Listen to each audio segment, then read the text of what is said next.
اعرف بقى انت هتنكت مين في الارض؟ اشياء. ايش الاشياء؟ انا عصبه جاي اقول لك هات حقه. ايوه يا ابن اختي. يا ابني ما وراكش حاجه الا الورث كده. عمال ترن يا ابني وانا قاعد جنب، كنت قاعد جنب ناس وروحت البيت برضك عمال ترن يا ابني. ايه الورث بتاع امك يعني؟ يا ابني ده احنا كنا ناس على الله ما فيش فلوس. ده احنا كنا بنتاجر في الكاوتشات يا ابني.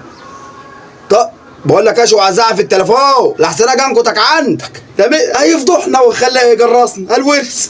ده حاجه تكسب. انا عايز اعرف بقى انت هتنكت مين في الارض؟ اشياء. ايش الاشياء؟ انا عصبه جاي اقول لك هات حق امي يا اخي، هات حق يا ده هنديك الحق بتاع ام. طب يا ده احنا كنا ناس على الله يا. ما كلنا على الله. يا ده احنا كنا شغالين في الكاوتشات بتاع العجل والموتوسيكلات. ما برضه هقاسم فيه يا رب تكون شغال في البلي حتى. لا حول ولا قوه الا بالله. يا ابني هتفضحنا ليش وتفرج الناس عليك؟ خلص بقى يا خالم، كنت هتجيب ولا ما هتجيبش في ليلتك دي؟ هتضرب خالك يا. ما انت اللي بتضايقني، كل ما اجي لك تهرب باي حق. خد يا ابني الورث طم.